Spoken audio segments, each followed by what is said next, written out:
How you doing, everybody? Vasu Vaddiparty, Charlie O here for the Make the Money and Run podcast for Friday, June 4th, 2021. Thanks to everybody on Facebook Live and YouTube for joining us live.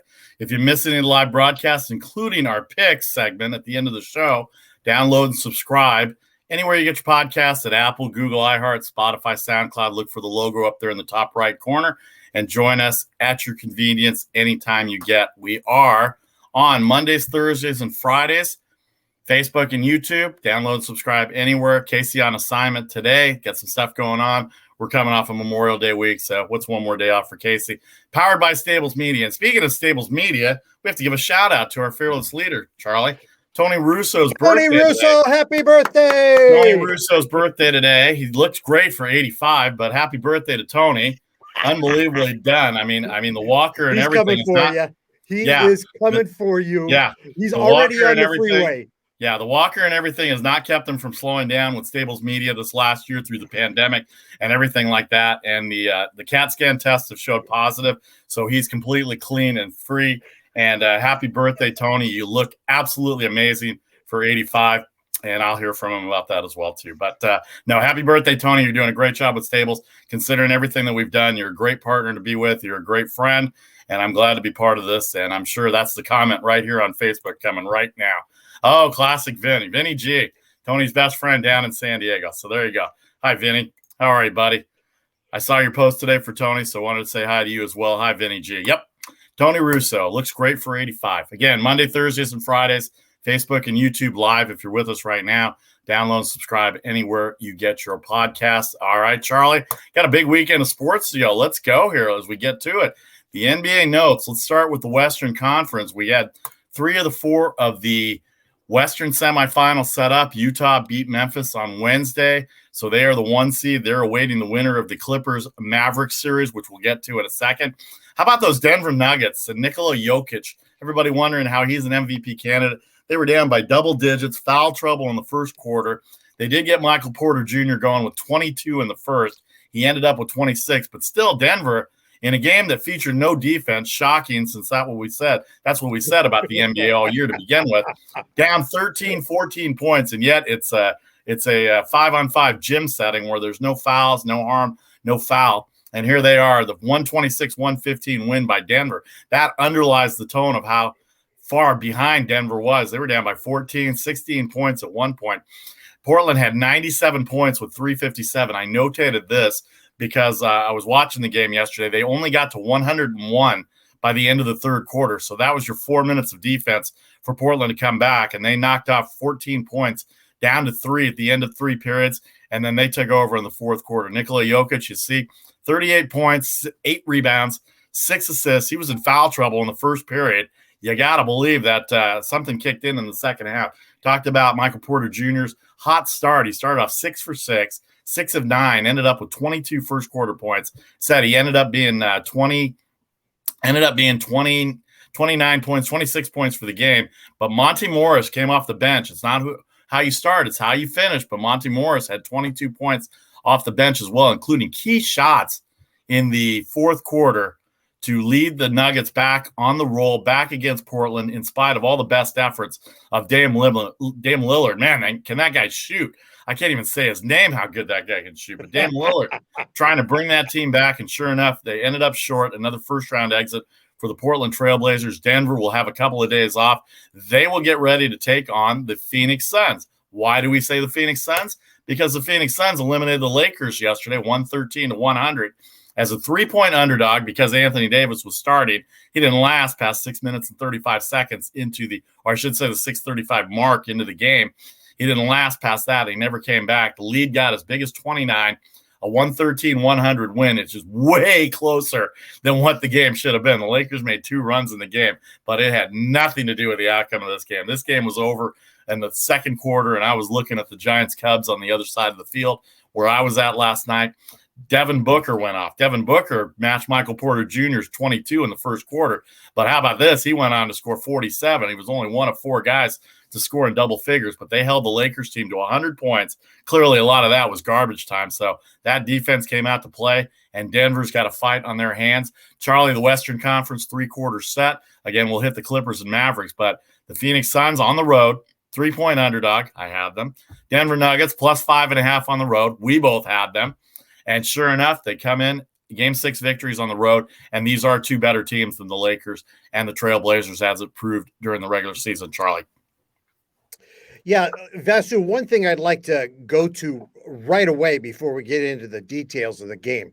I've heard a lot of people yipping this morning that Frank Vogel should be fired because he let Anthony Davis play in the game last night. Now, I want to establish the fact that Frank Vogel had absolutely nothing to do with the decision last night about Anthony Davis playing or not playing in that game.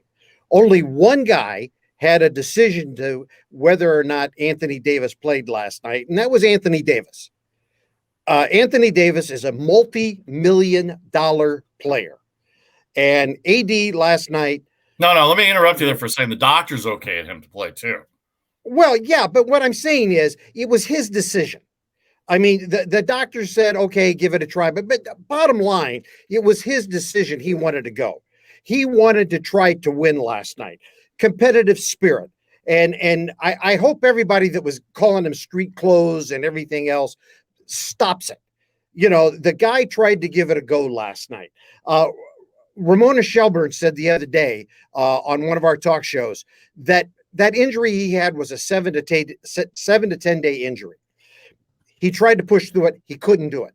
Frank Vogel did not hurt Anthony Davis last night. He did not lose that game because of Anthony Davis. He was hurt. He tried. It couldn't happen. The other Lakers tried to pull it together. I thought LeBron got off to a bit of a slow start and then revved it up. He tried to pull it in, but he couldn't get it going until they were already down by 20 points. Now, does that mean that LeBron is washed up? Of course not. You know, I've heard that already. Well, obviously LeBron is washed up. I'm sorry. If you don't want LeBron, I know 29 other teams that want him.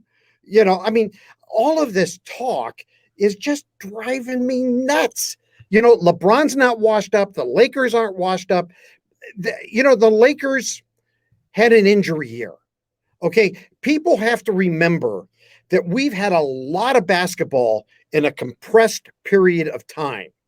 You know, they came out of the bubble where they played a lot of games. They got back into the season in a very short period of time. They played 72 games in a compressed period of time. Injuries were going to be a fact of this season.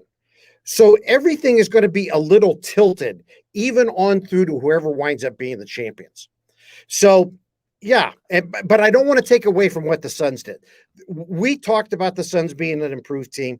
Man, Chris Paul's made such a difference. I'm so happy about Devin Booker finally getting a chance to be showcased for the player that he is. And, you know, I think this Suns Nuggets series, I think it's going to be great. Vasu, I cannot hear you. Who's going to play defense, Charlie, between Phoenix and Denver? Nobody. Because defense. We give the edge to Phoenix because defensively they're better. Phoenix is better defensively, the way that the rankings came out, the way the defensive efficiency stats came out. Probably because Malone emphasizes defense a little more.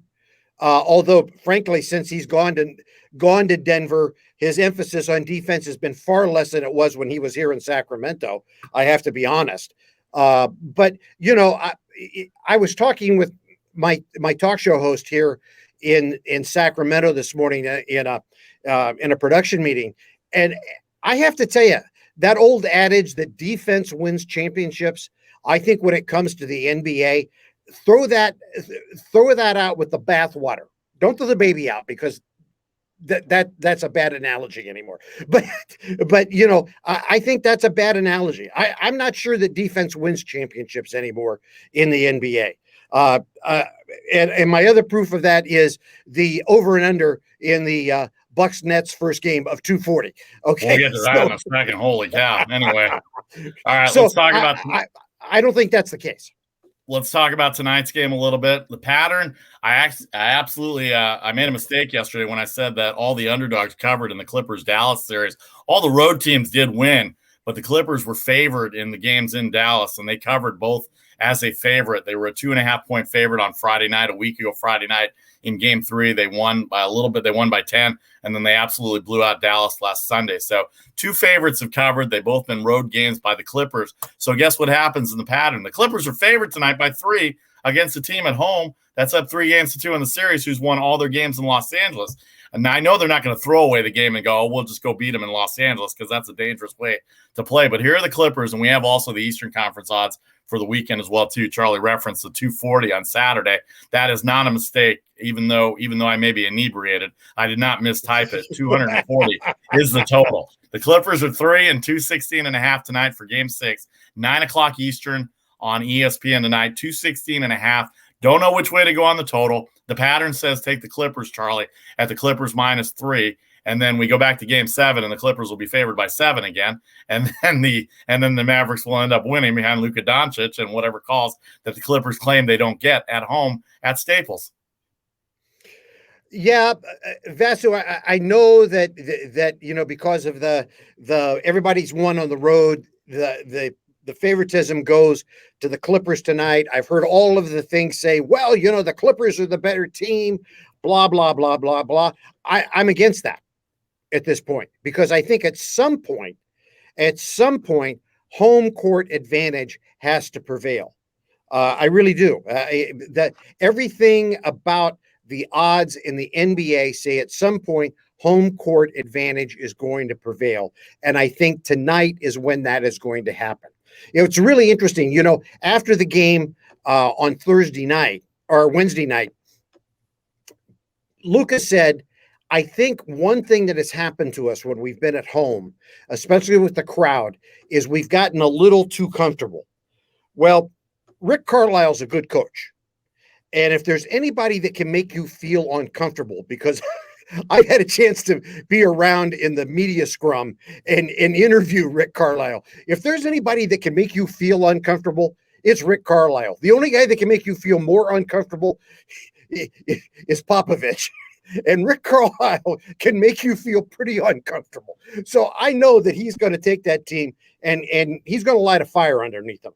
And I think tonight you're going to see Dallas. I really do. I think you're going to see the Mavs use that home court advantage. And I think this is the game where they turn that around. And I don't think they're going back to LA. Dallas, a 3-point underdog at home for Game 6. If they win, they will take on the Utah Jazz, who dispensed of the Memphis Grizzlies. You can tell that Utah is healthy again, and they really took it to Memphis. Other than the one game they lost, Donovan Mitchell did not play in Game 1. As soon as he came back, Utah dominated that series. It'll be Game 1 on Sunday if Dallas wins. If not, it'll be Game 7 on Sunday between the Clippers and I could be wrong. That could be Tuesday for the Jazz and Clippers. But anyway, check the schedules and we'll see. But I've not seen any schedule. I imagine ESPN and ABC will have 2 games on Sunday. The Atlanta Hawks and Philadelphia will be the first game at 1 Eastern on Sunday afternoon. All right, let's hit the East real quick before we take a break here. Brooklyn, Milwaukee. Oh, by the way, what about Phoenix and Los Angeles? Let's hit that again. We talked about LA a little bit, the LeBron James factor. I know he'd never lost outside of the first round. Or he'd never lost a first-round series, I guess the best way to put it, until yesterday. But they were not the team. They were not the best team out there. Phoenix was the best team out there. Their bench is subpar. I mean, I like guys like Caruso and Kyle Kuzma and Markieff Morris. They're all good players, but you match them up against guys that are with the Phoenix Suns that come off the bench. And then DeAndre Ayton, I don't know who got to DeAndre Ayton, but all of a sudden DeAndre Ayton is looking like the number 1 pick from 2 years ago or 3 years ago when he came in the league, and he's dominating on the inside. And this is guys like Andre Drummond and Marc Gasol. I've seen him play against Valanciunas when they played against Memphis, and for some reason he's picked it up this year. Maybe it's just the learning curve. Maybe Monty Williams has got them going. Chris Paul, never underestimate Chris Paul's leadership. I got to think that had a lot to do with it in terms of the pick and roll, because he can't shoot the jump shot. Chris Paul, the master of the pick and roll, and of course Devin Booker. I mean, Devin Booker so underrated in this game, and he came out to show that he is the best player on the Phoenix Suns team, even though he did not get them to a point in the bubble. We watched them in the bubble last year go 8-0 and 9-0 eventually, but they still did not get into the actual playoffs in the bubble. But here they are, number 2 seed, and I give them. Utah's very good.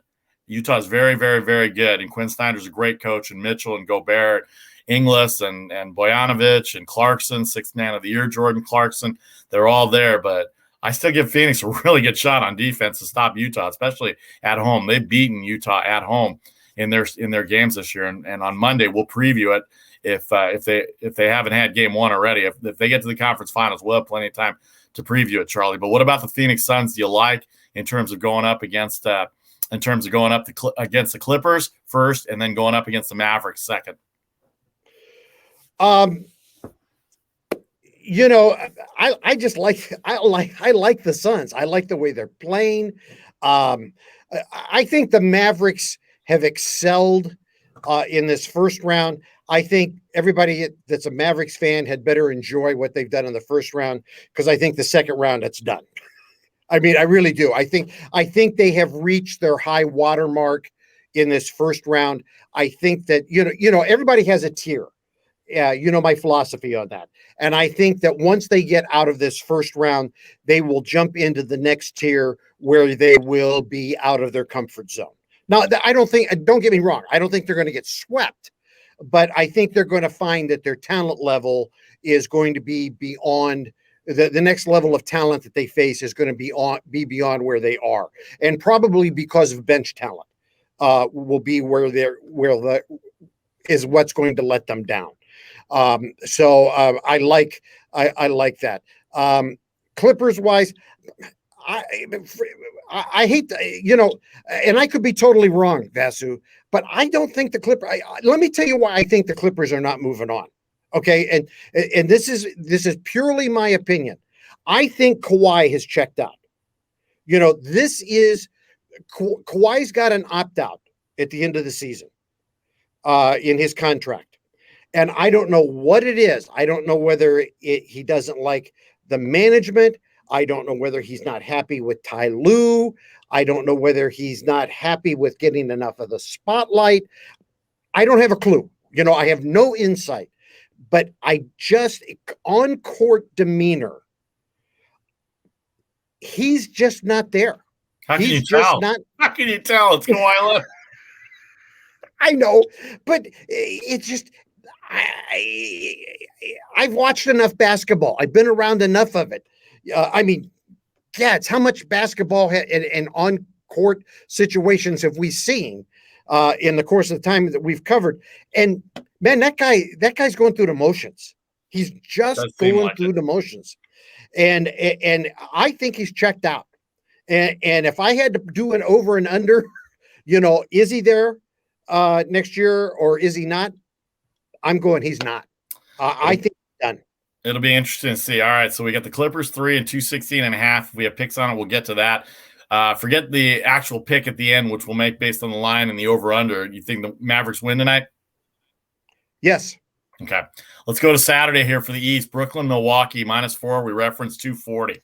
Holy cow, 240 points in a playoff game. I know we said defense wins championships, but 240 points for the Milwaukee Bucks. They can play a little bit better defense. They did sweep Miami out, and it'll be interesting to see how they play against Harden, Irving, and Durant. But my question is not so much how Milwaukee defends Brooklyn, is how is Brooklyn going to defend Milwaukee? Because Milwaukee's got offensive players on that team, and in my opinion, just by Drew Holiday being added to that team, Milwaukee plays better defense. And so now you've got Irving, who can be guarded by Holiday. You got Harden. They're going to miss Devin Chanzo. Devin Chanzo being out of the lineup is going to hurt Milwaukee. So that's going to be a big loss for them. But the firepower greater than Milwaukee's defense, or is Milwaukee's defense greater than Brooklyn's offense? And that's not even undertaking the fact or assuming the fact that Milwaukee's offense is not very good, because they are very good. Chris Middleton proved that. They've got guys that can shoot. If they get hot, nobody's hotter than the Milwaukee Bucks. They just went cold last year in the bubble, and they've had their moments this year. Point spread wise, certainly they have not covered a lot of games because their defense has given up points. But I think Budenholzer is okay as a coach. Obviously, Antetokounmpo has got to hit free throws. He takes too many jump shots for my liking. I like the 10 to 15 feet range. Chris Middleton's a 50, 40, 90 guy. Drew Holiday plays great defense, averages 18 points a game. Devin Chanzo said is going to get hurt, but their bench is really, really good too. And they've got guys that can come off that bench as well too. Brooklyn, the three guys, Joe Harris shoots from the outside. They've got DeAndre Jordan in the middle. and they run up and down. So this is going to be a track meet. Obviously, it's going to be a track meet. The odds makers think so by the fact it's 240. Milwaukee swept Brooklyn the last time they played in these baseball type series that they're having this year for less travel. They beat them twice on a Saturday and Monday at home, both easily by more than the 4 points you see for Saturday night. So Charlie O, what say you for Saturday night for game one as a feeling out process? Well, I think this is going to be true through the entire series. I think the key in this entire series is Kyrie. I really do. If Kyrie shows up, give it to the Nets. Now, they're not going to sweep. Again, when I say these things, folks, understand, people go nuts. Oh, he said that they're going to sweep. No, there's no sweeps. These are 7-game series, and these are professional teams, and we're going into a second round. There are no sweeps, okay? But I really think Kyrie is the key here for the Nets, because I really feel like, I mean, can Durant and can Harden carry this team? Yes. But for them to dominate, Kyrie has got to be into that mix, because when they're together, I mean, that's 100 points. I mean, easily it can be 90 to 100 points. Boom, bang. Thanks for coming to play our game, and pick up your consolation gifts from Drew Carey on your way out the door. I mean, it's that simple. So I think Kyrie, his attitude, how he's feeling, and his focus, that's the most important thing, is the real key for the Nets in this. Will Milwaukee be there? Will they be competitive? Will they win some games? Will they make it tough on Brooklyn? Yes, they will. But in my opinion, Brooklyn will prevail in the series. But I do believe that Brooklyn will win game one. The three-headed monster in one of their games against who do they play? Against Boston, scored 104 of the 148 points that they had against the Boston Celtics. By the way, let's talk about Boston for a second here. Danny Ainge has stepped down as the president of the Boston Celtics. Brad Stevens got promoted to that position. They did not say whether he's going to continue to coach or not, but he will be the president of basketball operations. Danny Ainge citing the fact that he just doesn't feel like he can relate to players because his players were okay with Kyrie Irving stepping on the logo, that it wasn't a big deal. It kind of hurt Danny Ainge as a longtime Celtic, and the fact that they weren't upset told him that he doesn't relate to players anymore. So a long run by Danny Ainge, who's had a good run with the Boston Celtics. I mean, they won championships under Danny Ainge being the president of the organization. So he steps down. Brad Stevens gets promoted. Maybe it's just time. I think the Boston Celtics were undermanned because of the COVID issues. I think they would have shown up better. That team is with Jaylen Brown back and a healthy Kemba Walker, that team was better than a 7 seed based on the way they played in the early part of the year. So thoughts on Danny Ainge here before we hit the Atlanta-Philadelphia game, Charlie?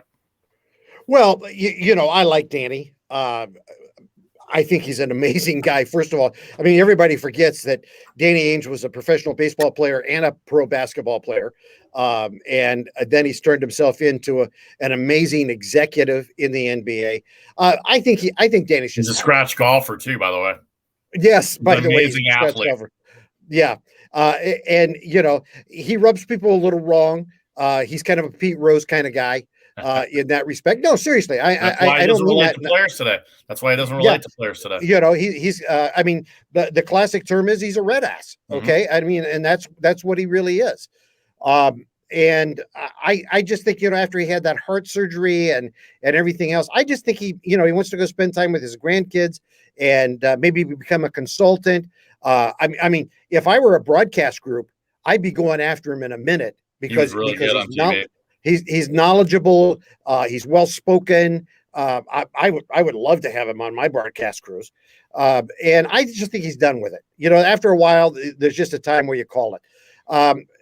The word is Brad Stevens just said, you know what? I'm kind of tired of being away from the family all the time. And maybe he's not done coaching. Maybe he does this for a couple of years and then says, I'd like to get back coaching. And that's there. Who do they get to coach the Celtics?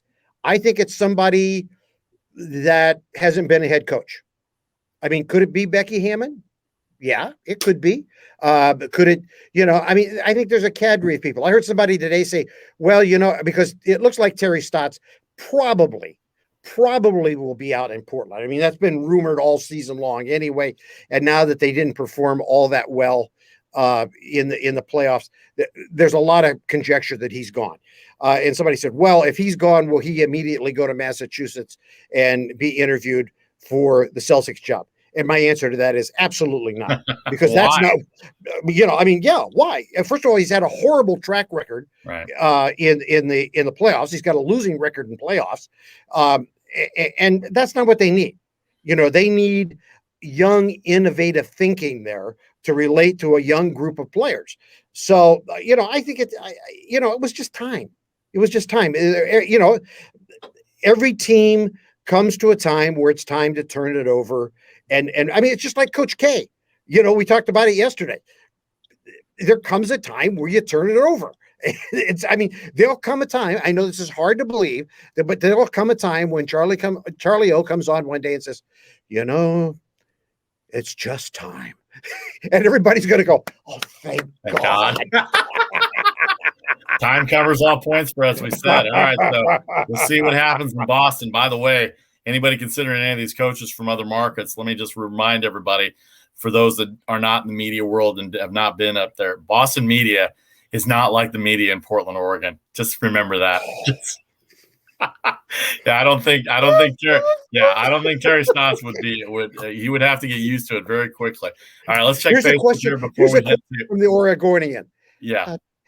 Coach Stotts, what did you have for breakfast today? Yeah, right, exactly. The Eugene Herald or something like that. I love Oregon. I don't mean to bash them, but it's not Boston media. Let's say hi to Robbie real quick. Happy Friday, everyone, from Robbie, Vinny G, hey, Robbie. And Janine, everybody watching on there. All right, the last game, Vasu Vaddiparty, Charlie O here, the Make the Money and Run podcast. KC on assignment today. Sunday morning, West Coast time, 10 o'clock.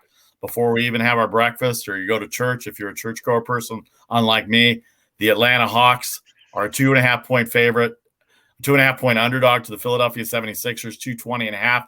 Philadelphia, the 1 seed in the East, awaiting the Hawks coming in after their 5-game demolition of the New York Knicks. Nate McMillan, we talked about yesterday, big difference in defense since he took over the last 47 games for the Hawks, from a 114 defensive efficiency to about a 102. That's 12 games over a 47-game period. That's a lot of points to knock off in a 47-game period. Nate McMillan was a defensive guy in Indiana.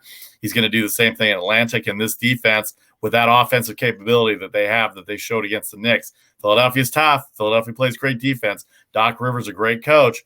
Joel Embiid, the key, Charlie. If he doesn't play, this line's at 2.5 right now, pending the Embiid experiment. I shouldn't say experiment, the Embiid entrance or non-entrance into the series, because I would jump on Philadelphia at 2.5 right now, even without Embiid. And then if he comes back, I'm golden at 2.5, I think.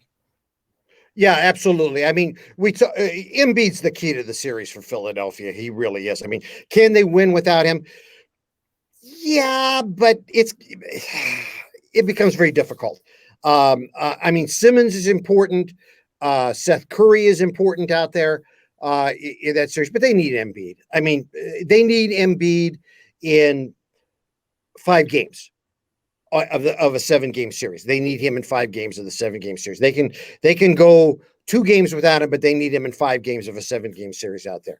And I'll tell you why I think the Hawks are dangerous is because we've talked about this before. This is one of my favorite phrases. The Hawks don't know what they don't know. I mean, they have become a team that has totally revolutionized themselves since McMillan took over. They've changed their style of play. They've started winning, and they just don't know that they shouldn't have done this. I mean, this does not happen in a half season in the National Basketball Association. I mean, this is practically a movie. You got a young guy in Trae Young who is just out there burning it up.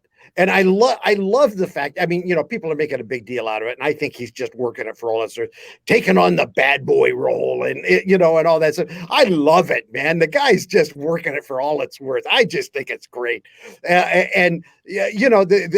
Just making it move and go. And I think they're just loose as a goose. And that makes him dangerous. So Philly is going to have to take them serious, because if they don't, Philly all of a sudden is going to be sitting at home going, okay, the cheesesteaks are good, but why are we at home? Clint Capella, very underrated. How underrated? He's about $30 million less than Joel Embiid. Underrated. He hits the offensive glass. He runs with the Atlanta Hawks when they did, and their defense has picked up. You can tell by the totals. All you got to do is go back to the regular season with the Atlanta Hawks and their totals in these games. They were religiously between 230 and 240, now at 220.5. And Philadelphia also scores. Their totals were in the 225s to 230s.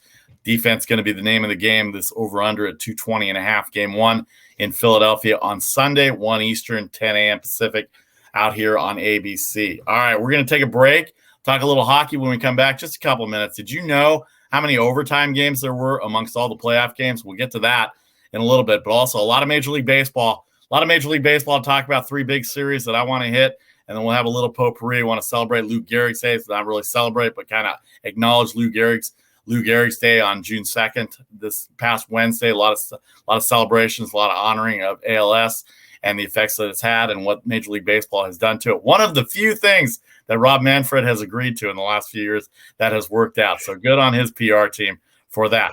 We'll come back with all that, a little bit of hockey, a little potpourri. We also got the Belmont to talk about for a few minutes as that comes up as the last leg of the Triple Crown on Saturday evening in Belmont, New York. Charlie O, Vasu Vaddiparty, Make the Money and Run podcast on Friday. Casey on assignment. We'll be back with more. 30 seconds to the Make the Money and Run podcast. See you in 30.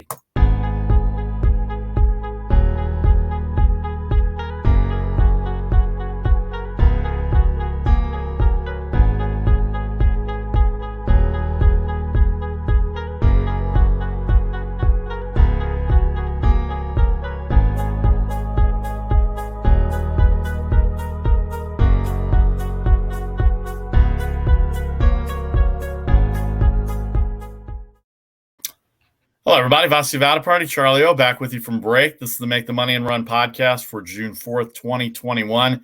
Casey Freelove is on assignment. He'll be back with us on Monday. Hope your Memorial Day week has gone good after the holiday. Looking forward to a big weekend of sports. The NBA playoffs starting to get really revved up. The NHL playoffs starting to get revved up. We'll hit Major League Baseball in a few seconds. All right, I just referenced the NHL, Charlie, the NHL playoffs. We don't talk a lot of NHL, but if you're going to wager on the NHL, this is the time to do it because hot goalies will carry you through. Over-unders are very big. The grand salamis, which we don't talk about. The grand salami, you know the term grand salami, Charlie. The grand salami in hockey is the total number of goals being scored by all the games being played that day, provided there's more than one. So it is a very interesting proposition. And then they have odds on home goals versus road team goals as well, too. It's a total aggregate of it all. But here's what's going on in the NHL playoffs this year. By the way, you can catch us Mondays, Thursdays, and Fridays. We're powered by Stables Media. Happy birthday to Tony Russo today, our fearless leader at Stables Media. Want to give him a shout out as well at everybody at Stables Media we partnered with in this last year through COVID. What a year we've had. We've come out on top, and here we are still doing our thing at Stables Media and at Make the Money and Run here on the podcast as well, too. All right, 47 total playoff games, including last night, Charlie. 18 overtime games. 18 total overtime games in the 47 total playoff games there have been. That includes last night's 2 overtime games.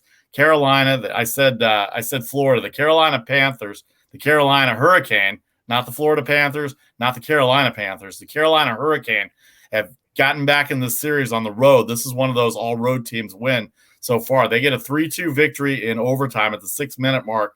Carolina gets the victory over Tampa Bay. It was one of my picks yesterday, was the Tampa Bay Lightning. I still think they're going to come through the East. 3-2 victory over Tampa Bay. That series of 2-1. Another overtime game. The Boston Bruins got a goal about 5:34 into the overtime. 1 overtime slackers. 2-1 over the Islanders. Boston with a 2-1 series lead in that. Game 4s for those will be on Sunday. Pretty much the NHL has gone so far. Colorado's the best team in there. We'll get to the odds in a second. But Charlie, 18 overtime games, 1-3 overtime game. I want to say 4. I didn't count them right, but I want to make sure I got it right. But I saw at least 3 or 4 2 overtime games. And so that's 5. That's 13 other games that ended up in single overtime of these 47 total games. What are they going to have left as we move on to the conference finals and the Stanley Cup? I mean, we're in the final 4, basically. We're getting to the final 4 of these 4 divisions of the NHL, and those 4 teams are going to battle it out for for the right to go play for Lord Stanley Cup? Listen, first of all, even if you don't like hockey, there is nothing like playoff hockey. I mean, really, there isn't. Totally agree with you. Vasu's in San Jose. I used to live in San Jose. I used to cover a lot of hockey with the San Jose Sharks. And there's nothing like, it's hard to explain hockey to people who have never been to a hockey game, because it's kind of like going to an auto race. Once you've been to an auto race, then you'll watch it on TV because you know what's going on.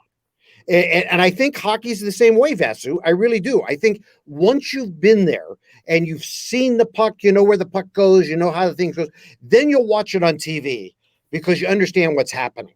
Right. And playoff hockey, it just gets mean. It just gets rough. It just, it's like a championship boxing match. And then when it gets into overtime, Katie bar the door. I mean, it's so exciting. And then I've been there with multiple overtimes in a playoff hockey game. And I mean, it's just nuts. I mean, it's exciting on TV. If you're there, the air just gets sucked out of the arena. I mean, it's crazy. And if you're wagering on it, oh Lord. I mean, you can't get up and go to the bathroom. I mean, you won't. You won't because it could be over like that. Yeah. So it really is exciting. I mean, it really is. But our buddy John Atkinson, I mean,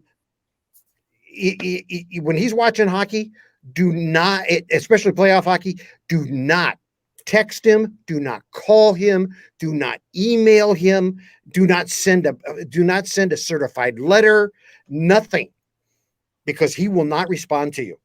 I mean, if he died, he would not let the coroner come and pick him up until the game was over. I mean, I'm serious. It's just that much. So it's exciting. And so turn it on. I mean, turn it on in the third period and hope that it goes to overtime, because you'll learn something brand new. Let's say hi to Billy Ball. Her and Nate Miller have a show in Texas on the Fishbowl Radio Network, the Basement Show. I've been on there a couple of times. Hockey's sometimes difficult to understand. Hi, Billy. Not watching it, but damn, it's so much fun. And yes, especially playoff hockey, still easier to understand than rugby. Yes, you're right. I don't watch a lot of rugby, but I love watching it. They're all Dallas Stars fans down there. It's the perfect game to watch.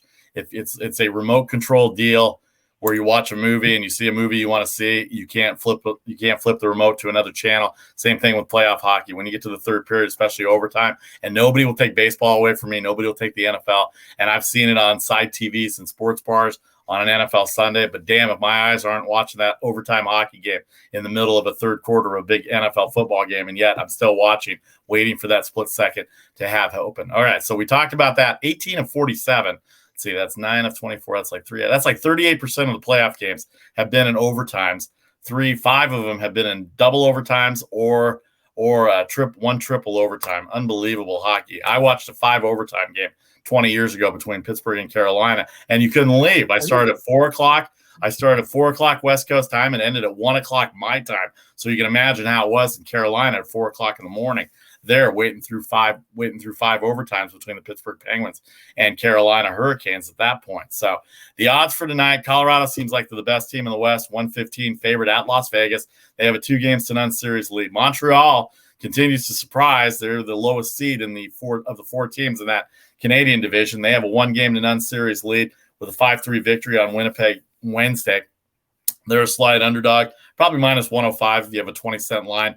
5.5 the total. The home goals are minus 110, and that's where we're talking about. The total goals between Las Vegas and Montreal or Winnipeg have to be greater than Colorado and Montreal for the home team to win that one. And then the over/under is just over/under 11 goals total between the two games. Take a side, over/under, and that's what the grand salami is on that. All right, Vasu Vaddiparty, Charlie O, Casey Freelove on assignment. Make the Money Run podcast powered by Stables Media. Let's hit Major League Baseball here. We got about 20 minutes left. Let's start with the National League here. Actually, I have some NFL notes. Let's hit let's talk about what happened Wednesday across Major League Baseball. I like the fact that Rob Manfred, even though he's taken a lot of flack for some of the decision making he's made. He's got some good PR people and some good executives because they're starting to acknowledge guys and occasions that are taking place, mementos, honoring people for their service, not only for the service in the armed forces, but also past players. It have always been Jackie Robinson. Now they've established a Roberto Clemente Day, and now they've started bringing causes in. San Francisco Giants were the first in the early '90s to bring in.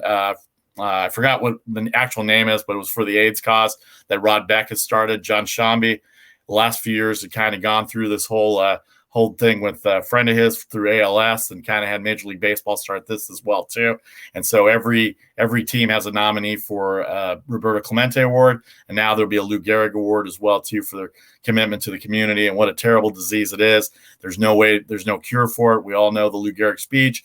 Been going on. That's the first time I heard of it from that time period, 1941. I'm not that old, but that's the first time I've heard of it. Was Lou Gehrig's speech.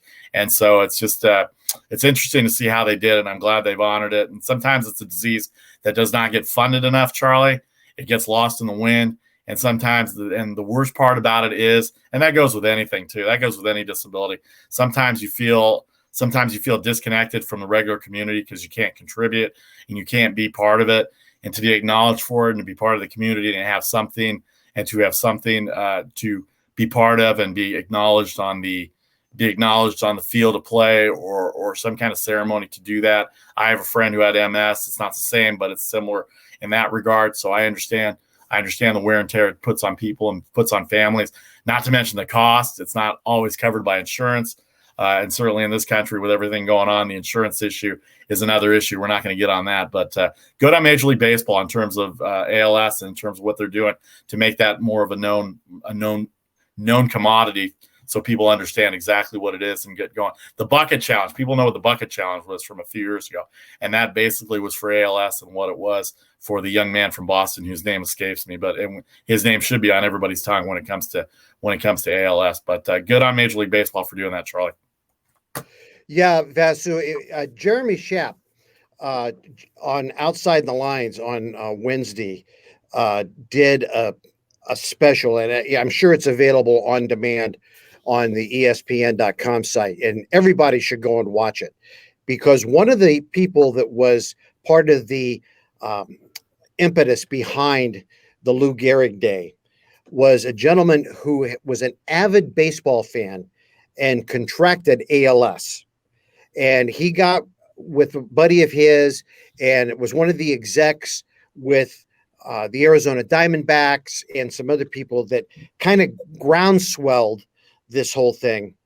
And ironically, the day after they approved the Lou Gehrig Day, he passed away.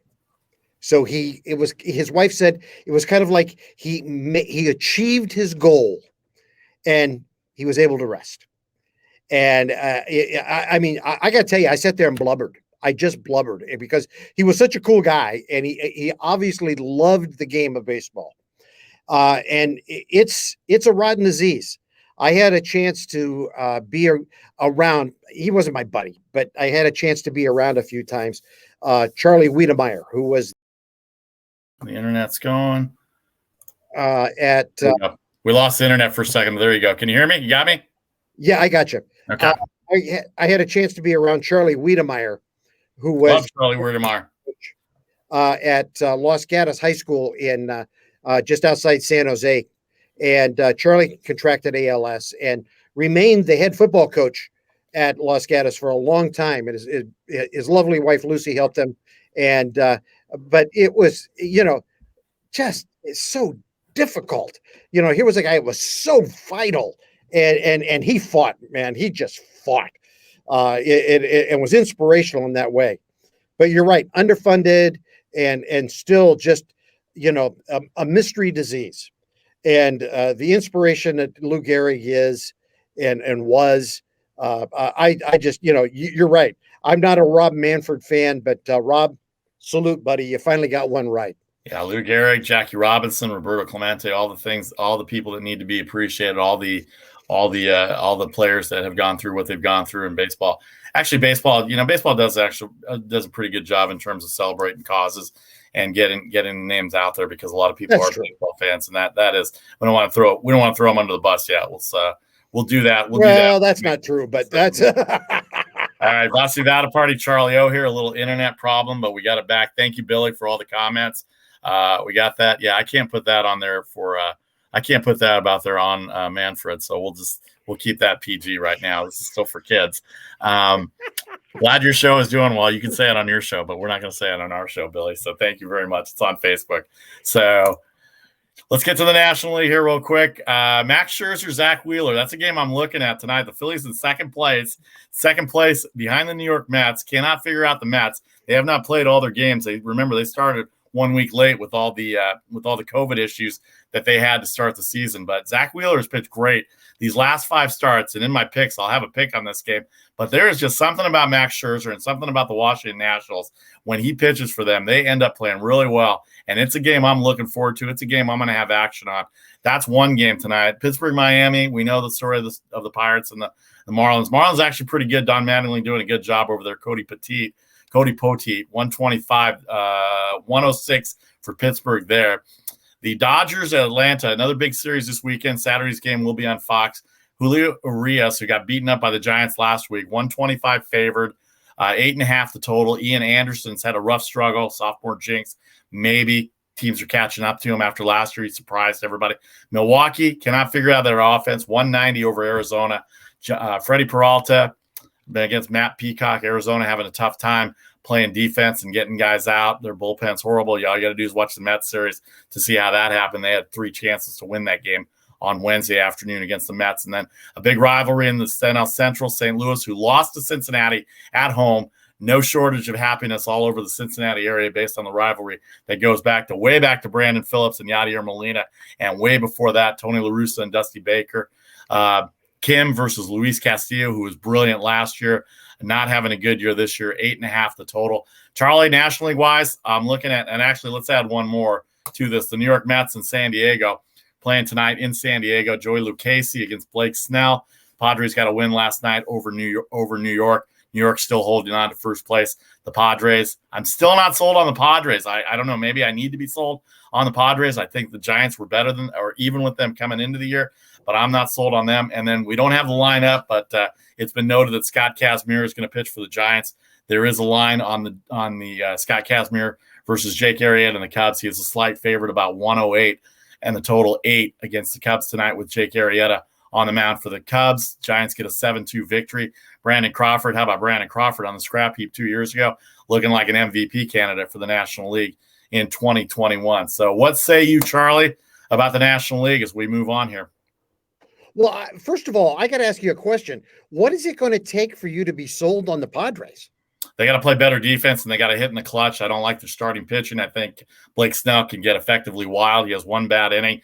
Darvish has always had inconsistency spots. He hasn't hit it yet, and he's going to hit it in the middle of the year. If they get a lead and they can hit in the clutch, because they're not hitting the clutch right now like the other teams are, if they get a lead and they get to the 7th inning, their bullpen is probably top 3, if not the best. And Mark Melancon has turned the last 2 years around as their closer. So, and they throw the ball around a little bit. At least the beginning of the year, they did throw the ball around a little bit. And Tatis at short is great. Machado at third is great.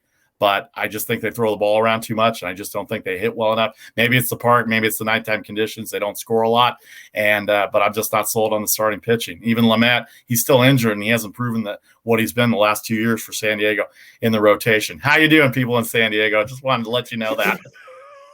There goes our San Diego audience. Woo! There's a market we just lost. Holy cow. All right. Is that specific enough? Yeah. Okay. And by the way, that park, they're never going to score a lot of runs. Love that park. They're never going to score a lot of runs at night in that ballpark. Yeah, let's bring our San Diego audience. Let's bring our San Diego audience back in. It's my second favorite park, even higher than Dodger Stadium. And it would take a lot for me to say that over the Dodgers. Oh, maybe the rivalry gets it. I love that ballpark. Yeah, maybe the rivalry. You're never going to score a lot of runs in that ballpark. Maybe the overinflated.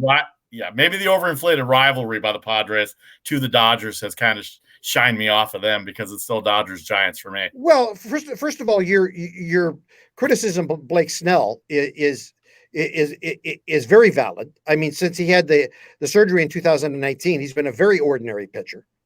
Okay, I mean that's very valid, and so that's there. Darvish, we talked about Darvish yesterday. You know, I always love to watch him pitch, but you never know who's coming in, and so that's always a little iffy, and that's there.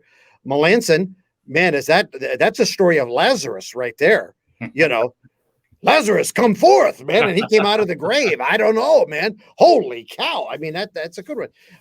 You know, but you know, I know they got off to a bit of a rough start, but they had injuries and COVID and everything else. Well, they got hit a little harder than most, though. You gotta give them that. I mean, you know, I know everybody was fighting stuff, but they got hit a little harder than most.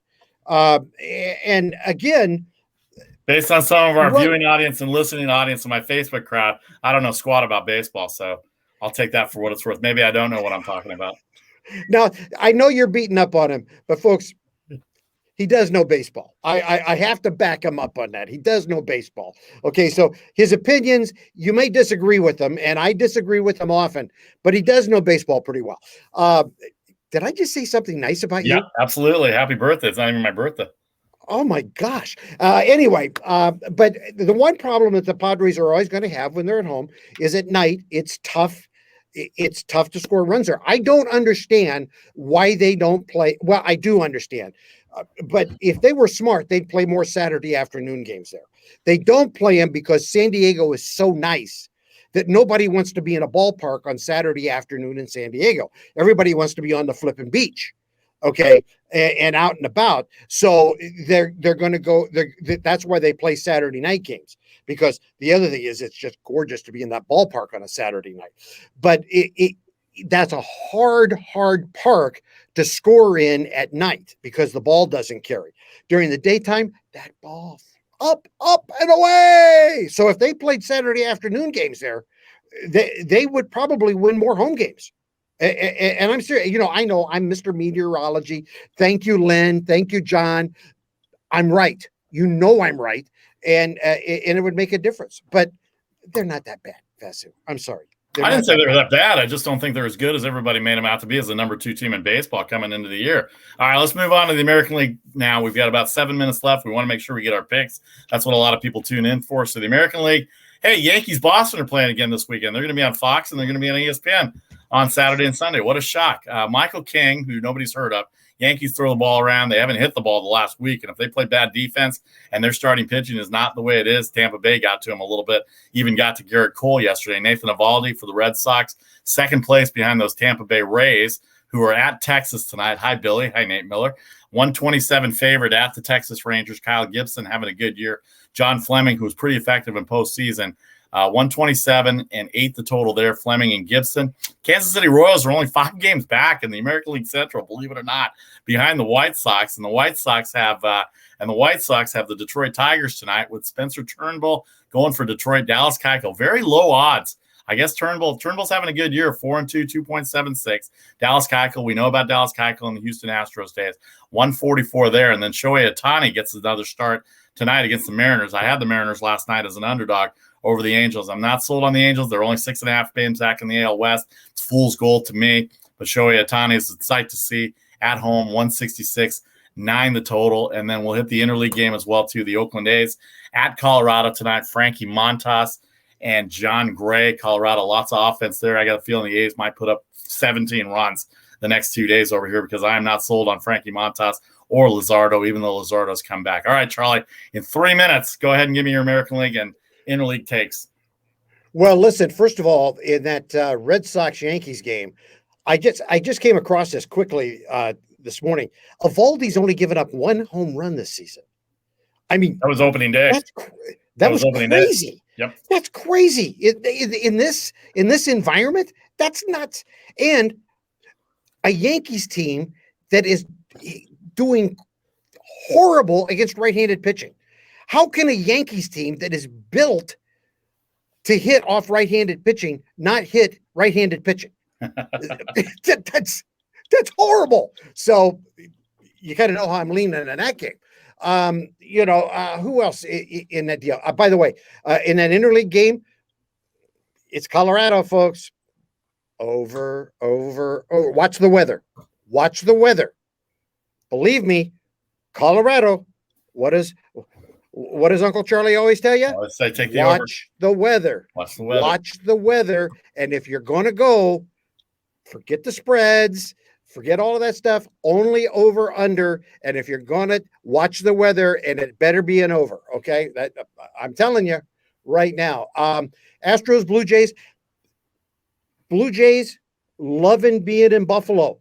They're in Buffalo now. Very interesting. I was listening today to Sports Grid Radio, and their host there used to be the play-by-play guy for the Buffalo. What are they up to? The Bisons, I think. Bison, not Bison. Bison's AAA team. And they were talking about the fact that they are so excited because they, of course, last year couldn't have any fans. They've got fans there now. And people don't realize that the closest major league team to Buffalo is Toronto. So they have a lot of folks that follow the Blue Jays. And the Blue Jays were really unhappy in Florida because everybody that was coming to their games were Tampa Bay fans and people that were in Florida. So it was Philly fans and all these people. Nobody was Blue Jay fans. So they weren't feeling any love. They weren't feeling any home field advantage. So they're really excited because the people that are in Buffalo are rooting for the Blue Jays. So they finally feel like they have a home field advantage. So you want to keep that in mind in relationship to that. And by the way, I love your take on the Angels. I think the Angels are total fool's gold, except when Ohtani is pitching and hitting. So keep that in mind when he's going. Although I forget who started last night for the Mariners, but he got him out 3 times. Sheffield. He was Sheffield. Good. That's right. Yeah, man, he got him 3 times and made him look horrible. Okay, let's get to the world famous pick segments that everybody loves, that they download and fast forward through the whole show to get to the last 5 minutes. So I'm gonna give you the order, Charlie, to go get your picks. Go get them, Charlie. All right, here we go. Like I said, I have a play on that Boston-New York game, and I am taking the Beantowners minus 105 over the Bombers. I told you I like that Oakland-Colorado game, and I'm telling you why. It's going to be hot tonight. It's going to be hot tonight in Denver. It's going to be like 82 degrees at first pitch. It's only going to be like 78 by the time the game's over with. 8-degree wind with gust up to 11. We're going over 11 runs in that game. And I'm going to take the Mavericks +3 in that NBA game as they put away the Los Angeles Clippers.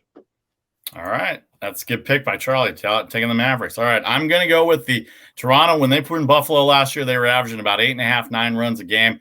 Zach Greinke on the mound. He's given up runs. They played last year. The game's going to go over 8.5, even with Ryu on the mound. I love Max Scherzer. I don't know why I'm going with the Nationals tonight. I know why I'm going with the Nationals. It's Max Scherzer. Otherwise, I probably wouldn't take the Nationals. But they're playing better. They're playing better. They did get a game in Atlanta. They're going to Philadelphia. They successfully had some good times in Philadelphia, and Zach Wheeler's been on a roll for 5 games. It's not the do-to-lose theory for Wheeler. It's that Max Scherzer. I love Max Scherzer, and I like him as an underdog. And every once in a while, you got to take an underdog. Tampa Bay Rays minus 125 with the aforementioned John Fleming against the Rangers tonight in Arlington. The Giants with Kazmir. I like Scott Kazmir, not an Arrieta guy. 108 on the Giants tonight. And I'm going to go with the trend. The Clippers on the road -3. They're going to take on the Mavericks. They're going to win tonight. They'll cover like they did in Game 3 and Game 4. And on Sunday afternoon, we'll have a Game 7 back in Los Angeles where the Clippers will be favored by 6 or 7, and then Dallas will end up winning again. All right, last thing before we go. Who you got in the Belmont? You know what? How can I not take Hot Rod Charlie? And I know I have done absolutely no study on this, but Hot Rod Charlie. All right, I'm going with Ron Bauer. He won the Kentucky Derby last time as well, too. Thanks to everybody on Facebook for commenting in. We're here Mondays, Thursdays, and Fridays, 4:15 Eastern, 1:15 Pacific. Facebook, YouTube Live. Download and subscribe anywhere you get your podcasts, Apple, Spotify, SoundCloud. Casey will be back with us on Monday. Have a great weekend with all the sports. Have a fun time. Enjoy it, and we will see you on Monday, 4:15, right here. Have a great weekend, everybody, and good luck with your games.